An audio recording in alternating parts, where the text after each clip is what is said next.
පාටිකුරුල්ලෝ කතාවට ආදරය කරන ඔයාලව ගොඩාක් ආදරෙන් පිළිගැනීමට කැමැත්තක් තියෙනවා.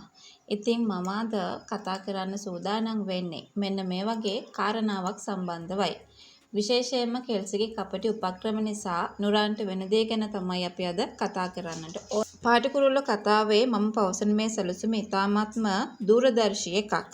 කෙල්සි කියන්නේ මේ වෙලාවේ නුරාන්ව කොටු කරගන්න පුළුවන් හොඳම තුරුම්පුවයි.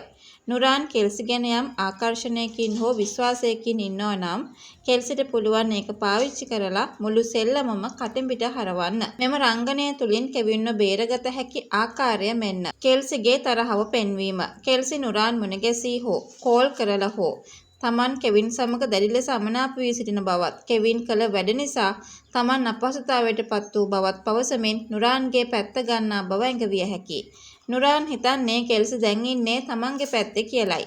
නුරාන්ගේ විශ්වාසය දිනා ගැනීම. කෙවින් මටත් ලොකු බොරුවක් කළේ මම දැනගෙන හිටියේ නැහැ. එයා මේ වගේ ජාවාන් වලට සම්බන්ධයි කියලා වැනි කතාවක් කෙල්සි පැවසුවොත් නුරාන් තමන්ගේ සැලසුම් ගැන හෝ ඔහුට උදව් කළ ගැන යම් දේ කෙල්සි ඉදිරියේ පවසන්නට ඉඩ කඩක් තිබෙනවා. සාක්ෂි පටිගත කිරීම.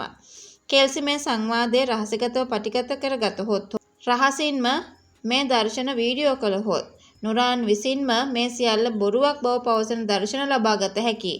කෙවින්ගේ අප ස්ථිර කර ගැනීමටත් පසුව නඩුවෙන් නිදහස් වීමටත් මේ ප්‍රබල සාක්ෂියක් වනු නොඅනුමානයි. කෙල්සිට රැවටුණ බව දැනගත් විට ඔහු සම්පූර්ණයෙන්ම අසරණ වන අතර පොලිසියට සියල්ල වමාරන්නට සිදුවෙනු ඇති. අප ලැබී නිදහස් වූ පසු කෙල්සිගේ මේ කැපකිරීම නිසා ඔවුන් අතර ඇති බැඳීම තවත් ශක්තිමත් වෙනු ඇත. නුරාන් හරහා සාක්ෂි හෙළිවීමෙන් පසු ෆොන්සේකට ලොකු සතුටක් ඇති වෙනවා සහ ඉදිරියට කෙවින්ට ඔය නම වෙනස් කරගෙන වින් විදියටම ජීවත් වෙන්න කියලා පවසනවා වෙන්නත් පුළුවන්.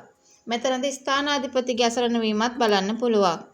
නුරාන් සියල්ලම මාරුවොත් උසාවියේදී අප ලබා දෙනවට අමතරව ස්ථානාධිපතිවරයාට එරෙහිව නොමග ඇවීම සහ දූෂණ චෝදනා මත විනය පරීක්ෂණයක් ආරම්භ වීමටත් මේ හේතුවක් වේවි.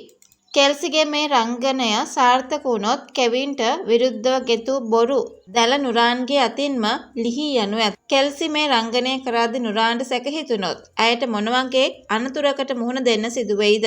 කෙවින් ඇතුළු පිරිස ඇයට ආරක්ෂාව ලබා දෙයිද? කෙල්සි කියන්නේ තමන්ගේ මල්ලිට ගොඩක් ආදරේ වගේම කෙවිනුත් ඒ වගේම තමයි. මේ දෙන්නගේ බැඳීම නිසාම ඒ වගේම කෙවින්ගේ යාළුවන්ගේ බැඳීම නිසාම නුරාන්ට කෙවින්ට ලොකු කරදරයක් කිරීමට නොහැකි වීම අපිට බලා ගන්න පුළුවන්කම ලැබෙනවා කියලයි මම මතක් කරන්නේ.